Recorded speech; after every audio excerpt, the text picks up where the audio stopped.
Bonjour à toutes et à tous, nous sommes toujours en direct des rencontres économiques d'Aix-en-Provence sur le plateau de la Tribune et sur la tribune.fr. On a une séquence avec des femmes, et non des moindres.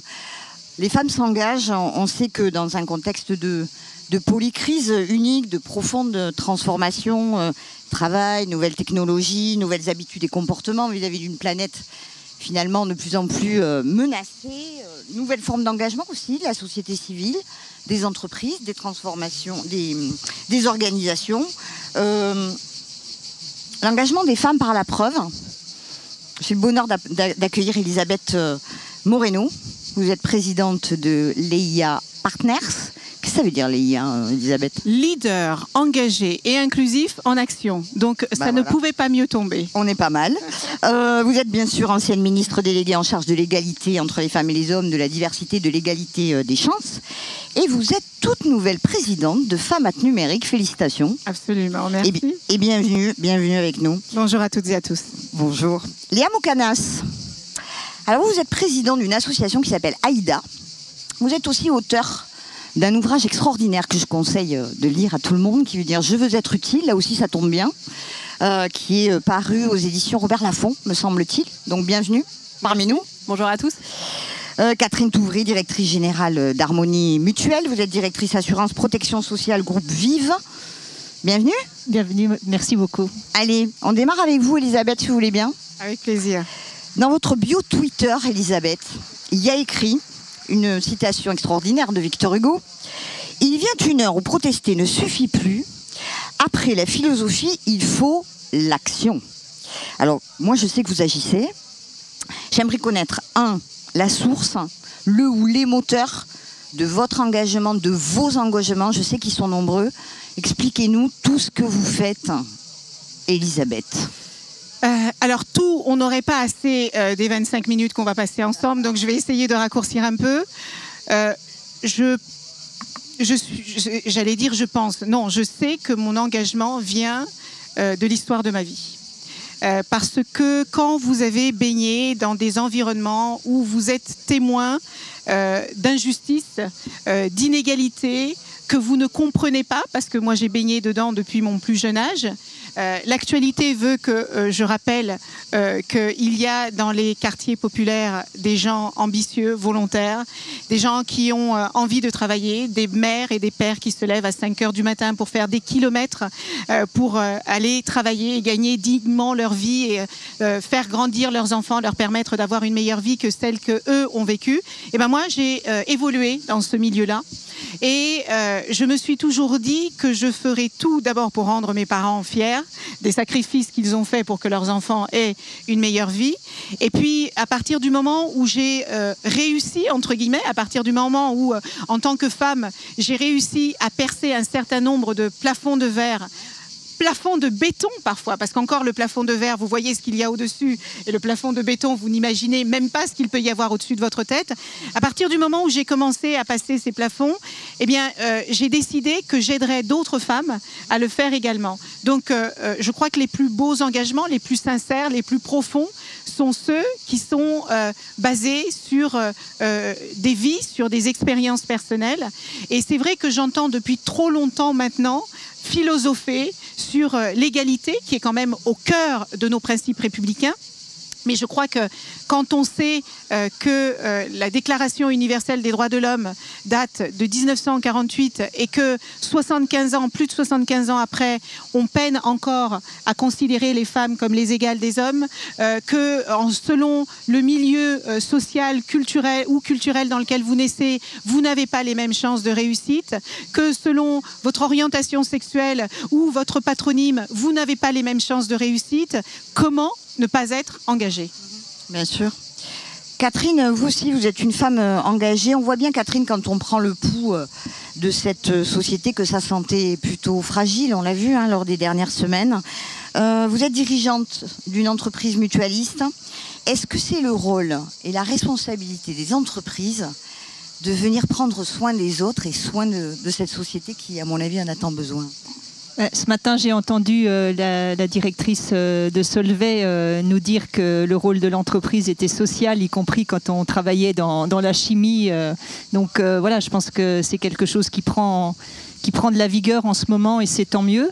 J'ai envie de dire droits et devoirs. Hein. L'entreprise, elle a besoin d'un système éducatif, elle a besoin d'un système de santé, elle a besoin d'une société qui vive en paix et si possible de façon inclusive, j'ai envie de dire. Et donc, elle a besoin de ça pour bien fonctionner, pour être performante, etc., même si certains ne l'ont pas encore tous découvert ou conscientisé.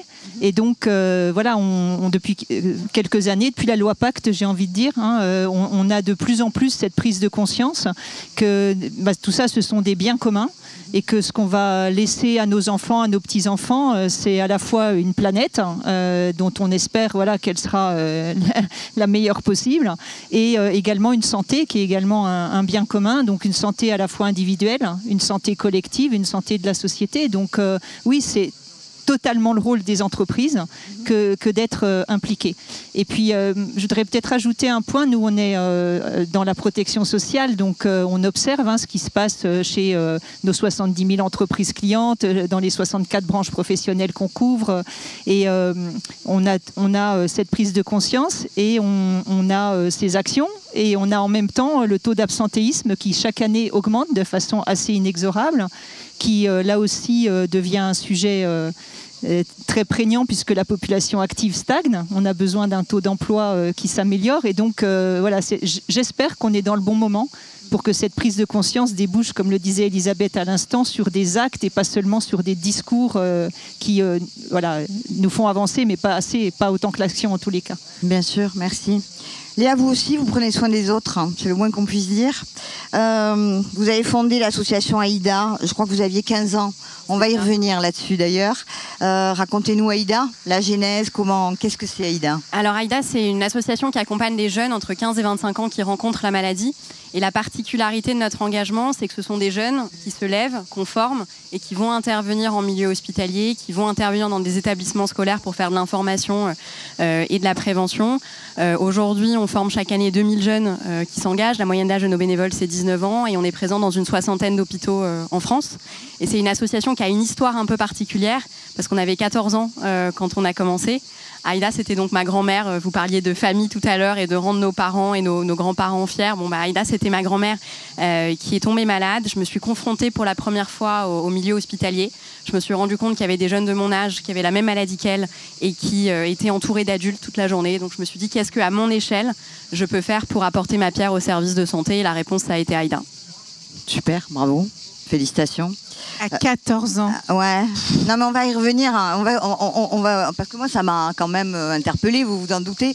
Donc on va y revenir. Elisabeth, à l'occasion du 8 mars, Journée internationale des droits des femmes, s'il faut le rappeler, vous avez eu cette idée complètement folle de non seulement monter une association éponyme, mais surtout de monter en quelques semaines, je crois, un grand rendez-vous qui réunissait des femmes et des hommes exceptionnels sur une thématique qui était la puissance du lien. Qu'est-ce que c'est que cette puissance du lien, Elisabeth ?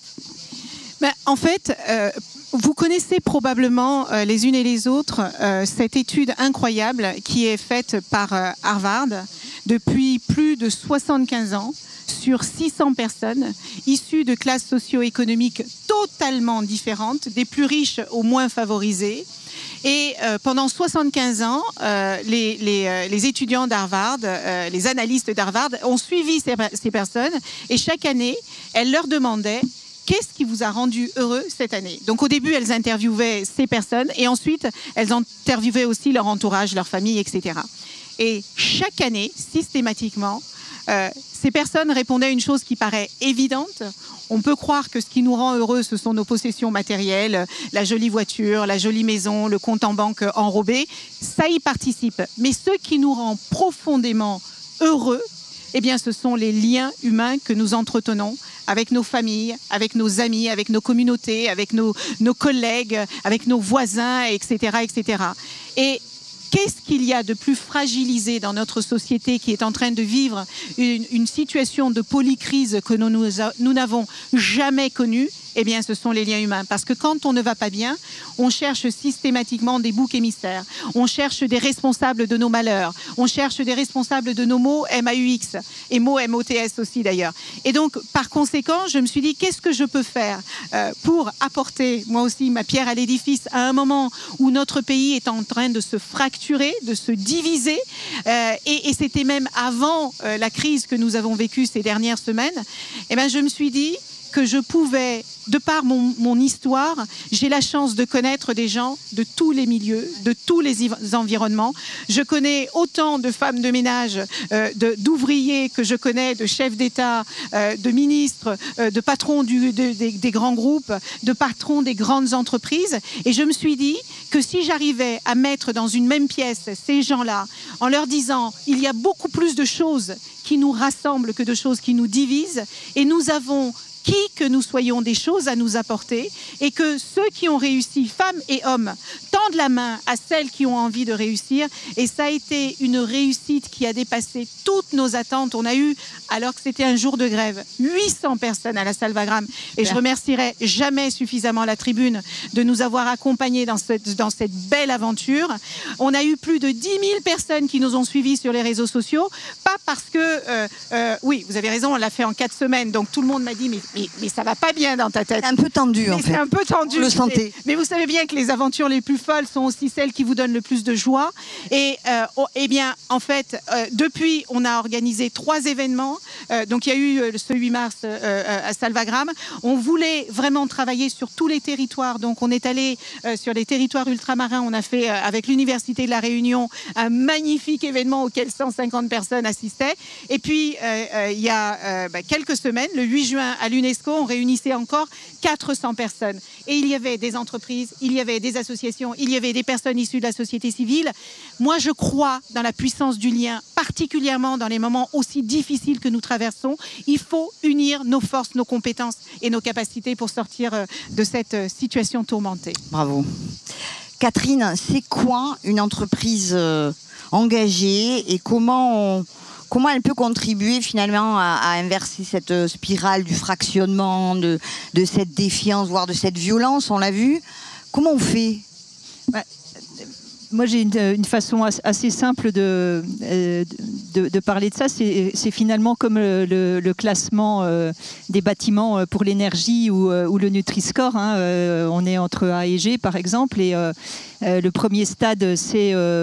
on a des externalités négatives, pour parler un langage un peu compliqué. Donc, on crée de la performance économique, mais on crée parce qu'on n'est pas inclusif, parce qu'on n'est pas attentif aux dommages environnementaux. Enfin, voilà, la liste peut être très longue, à l'inclusion dans les banlieues, etc. Donc, voilà. Un deuxième stade, on va dire, qui est déjà meilleur, où en tant qu'entreprise, on est neutre, on va dire entre B et D ou E. Et un troisième stade où on est à émissions positives. Et à émissions positives, ça veut dire qu'au-delà de la performance économique et au-delà de l'inclusion pour ses salariés, ses clients, etc., on a un effet positif sur la planète, sur la société. Et donc, je pense que c'est tout le sens de la loi Pacte. Et effectivement, c'est quelque chose qui, en tant qu'entreprise mutualiste, on était déjà par nature dans cette idée d'avoir des impacts positifs sur la société. Mais on a quand même choisi ce statut d'entreprise à mission. Aujourd'hui, il y a un peu plus de 1000 entreprises qui ont choisi ce statut, d'autres qui ont réfléchi à ces questions d'externalité et c'est quand même au cœur des discussions ici à Aix depuis hier matin. Donc voilà, et si on arrive, comme nous y invite Elisabeth, à avoir cette conscience de dirigeants de ce qu'on peut avoir comme impact, et si on arrive à unir nos forces, voilà, un maximum d'entreprises engagées, ça peut faire la différence, je le crois vraiment. Oui. Bien sûr, bien sûr. Léa, justement, on parlait de votre jeune âge. Quand vous avez voulu fonder Aïda, on vous a dit « Bon, attends, t'es trop jeune, t'as le temps, tu vas voir, etc. » Comment on fait ? En fait, vous êtes un peu le symbole de cette jeunesse qui n'a pas envie qu'on la laisse de côté, qui a envie d'y aller, mais comment on s'y prend, comment vous l'avez vécu, et aujourd'hui avec le recul, comment on motive encore plus de jeunes à s'engager comme vous l'avez fait. Allez, donnez-nous votre avis. Moi, il y a eu un constat au départ. C'est-à-dire qu'à aucun moment, je me suis levée en me disant je fais partie d'une génération engagée, je suis jeune et engagée, et donc c'est un fait. Moi, je suis née à Beyrouth, j'ai grandi là-bas, et j'ai grandi donc dans un pays où il n'y a pas d'État, et quand ça n'existe pas, il faut faire. En fait, on n'a pas le choix. Et donc, mon premier postulat, ça a été de dire moi, j'ai envie de m'engager. J'ai envie d'apporter quelque chose, et j'ai la conviction que la santé, c'est notre bien commun à tous, et qu'il faut qu'on puisse, en tant que citoyen, en tant que professionnel de santé, au même titre s'y engager, mais chacun à sa place. Et donc ça a été le début du cheminement, et je me suis dit que si je ne pouvais pas le faire parce que j'étais trop jeune, il fallait que je crée l'espace qui permette à chacun de pouvoir s'engager. Donc ça a vraiment commencé comme ça au départ, et avec cette conviction qu'on ne répond pas à la désillusion par l'inaction, et qu'il y a un moment, quand on a un obstacle en face de nous, quand on a une conviction, il faut y aller, il faut se retrousser les manches et le faire. Donc ça a démarré comme ça. Très vite, beaucoup de jeunes ont rejoint l'aventure. On a engagé plusieurs dizaines de milliers de jeunes ces 10 dernières années, et c'est vrai qu'on n'a pas besoin de convaincre les jeunes de s'engager, c'est juste ils ne mettent pas tous le mot engagement, mais en fait, de donner de son temps et d'être utile assez spontanément, on en a tous envie, surtout dans la période qu'on traverse actuellement. Donc la vraie clé, ça a été comment est-ce qu'on crée l'espace dans lequel chacun peut s'engager, comment on se crée le premier dispositif d'engagement des jeunes, parce qu'en fait, c'est un engagement à la carte, ils reçoivent un SMS sur leur téléphone, donc on a vraiment créé quelque chose qui s'adapte à la jeunesse et qui fait une place dans la santé à la jeunesse. Elisabeth, quel regard vous portez sur...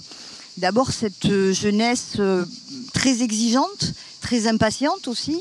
Est-ce que, à la fois collectivement, les pouvoirs publics, les entreprises leur donnent, à votre avis, vraiment les moyens pour formaliser leurs combats qui sont urgents là? En fait, c'est une super question parce que, en fait, je me souviens, je vais vous parler d'une une du Parisien il y a quelques temps qui parlait du monde de demain, avec, je crois, 4 hommes en couverture.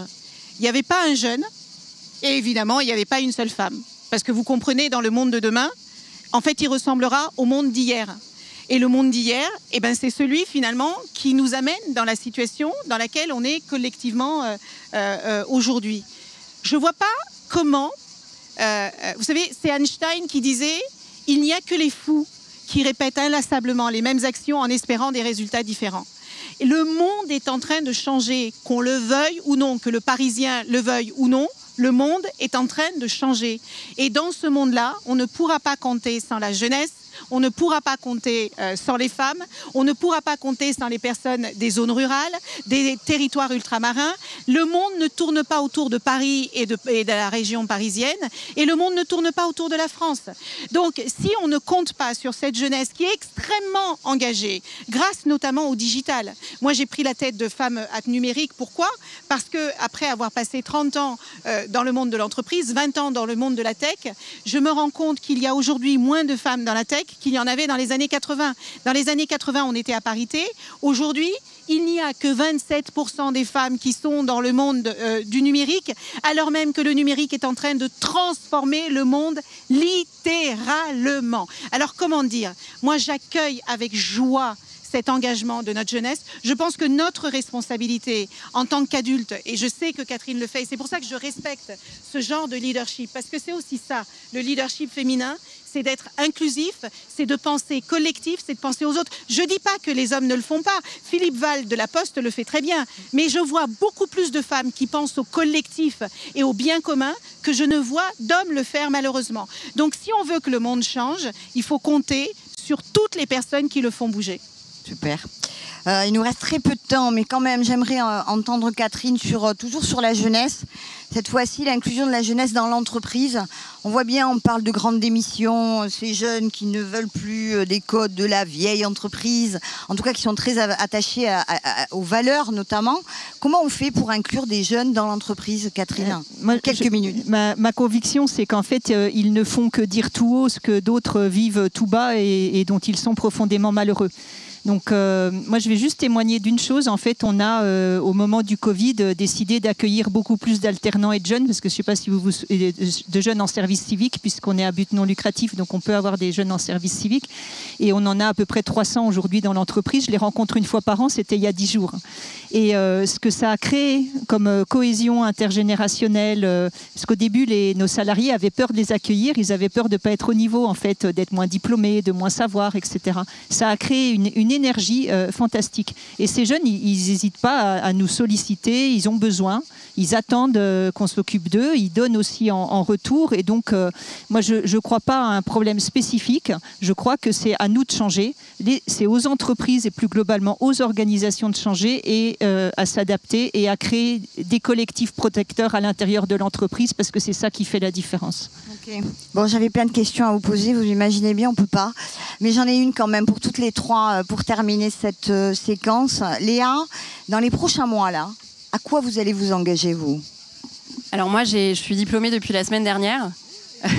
Enhorabuena. Et donc je continue avec Aïda pour continuer à m'engager pour la santé des jeunes et développer des projets. On en a lancé plusieurs, notamment l'Académie des adolescents et jeunes adultes qui forment des jeunes qui sont passés par la maladie à s'engager pour notre système de santé, à leur donner les clés. Parce que j'ai la conviction que la formation, la santé et l'éducation, c'est très lié et qu'il faut continuer à pousser ça. Ok, Catherine. La santé des salariés, la santé des Français, donc encore et toujours. On continue, quoi. Allez, Elisabeth, évidemment. Moi, je crois que les leaders ont une responsabilité, qu'ils soient leaders politiques, économiques, associatifs, ils ont une responsabilité extrêmement importante dans les transformations du monde. Donc, je m'engage à accompagner tous les leaders qui le souhaitent, tous les COMEX, tous les CODIR, toutes les associations qui ont envie de participer à une transformation de ce monde pour qu'il puisse devenir plus inclusif, pour qu'il puisse devenir plus désirable et qu'il n'oublie personne sur le bord de la route. Je suis prête à accompagner. Vous avez l'expérience que j'ai eue du monde public, du monde privé et du monde associatif me montre qu'il n'y a qu'une manière de s'en sortir, c'est de travailler ensemble. Et je m'engage à continuer de travailler avec qui le veut pour transformer ce monde. Ça, c'est dit. Merci infiniment à toutes les trois. Juste avant de retrouver Philippe Maby pour la prochaine séquence, je voudrais quand même donner un rendez-vous le 18 et le 19 octobre à Toulouse, dans la belle Occitanie, un Women for Future, spécialement sur les métiers d'avenir et la place des femmes dans la tech notamment. Donc un rendez-vous à ne pas manquer. Qu'est-ce que je peux vous dire? D'ici là, d'ici le mois d'octobre, un seul mot, engagez-vous peut-être. Hein. Engagez-vous. Merci infiniment.